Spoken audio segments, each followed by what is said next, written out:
Fala galera que assiste meus vídeos, tudo bem com vocês? Começando mais um vídeo para te manter atualizado no que rola no chão de oficina, beleza?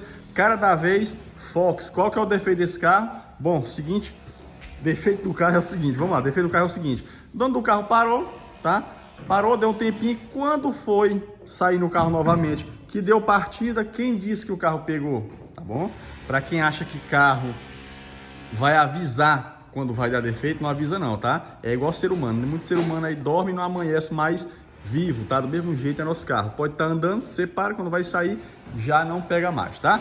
Defeito do carro, bomba de combustível, tá bom? Já fiz a substituição da bomba de combustível vai aqui embaixo do banco do passageiro traseiro, tá? A gente já fez a troca dela, só que antes de chegar à conclusão que é bomba, o que a gente faz? Tira a mangueirinha aqui, ó, tira a mangueira, dá a partida, vê se tá vindo combustível. Não tá vindo combustível, aí você troca a bomba. Não, calma, não é assim não, não é assim que funciona. Passo a passo.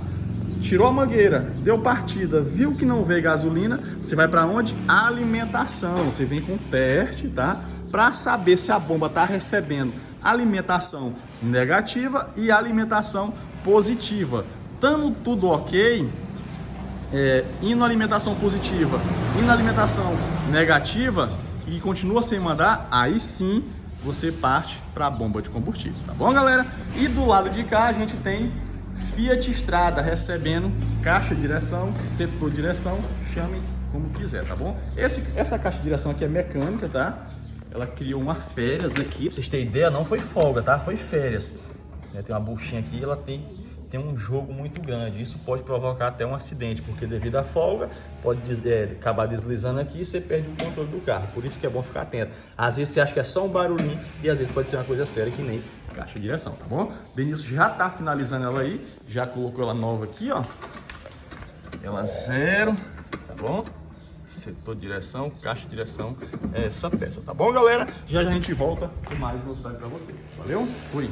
Bom, galera que assiste meus vídeos, Fiat Strada foi embora, tá? Recebeu não só o setor de direção, mas também recebeu aí as duas juntas homocinéticas, recebeu um terminal de direção e a Fiat Strada também recebeu um pivô, tá bom? Ou seja, aquele talento, aquele padrão JP Cassettes, tá? Dando lugar aí para nosso Fiat Palio para fazer o que? Manutenção básica, como óleo do motor, filtro de ar, filtro de óleo, filtro de combustível e filtro de ar, o filtro de cabine, né? O filtro do ar-condicionado. A gente aproveitou também, o cliente pediu, a gente trocou reservatório do líquido de arrefecimento, fez a limpeza, tá? Com esta abençoada aqui, esse equipamento, meu irmãozinho, show de bola, limpa, faz limpar, tá? Junto com o produto que a gente tem ali, vai, combinação perfeita, show de bola. Feita a limpeza, a gente entra com água desmineralizada e adição do aditivo, meu jovem. Pra quê? Pra ficar padrão, com qualidade, pra manter esse carinha aqui, ó, esse gerador de calor de cabeça fria, tá bom? Por isso que é importante manter o sistema de arrefecimento limpo, bacaninha, com aditivo, para conservar, para dar uma vida útil maior ainda para o sistema de arrefecimento. Não só para o sistema de arrefecimento, mas sim para o motor em geral, tá bom, galera? Esse é o nosso vídeo de hoje, espero que tenha gostado. Até o próximo, valeu, fui!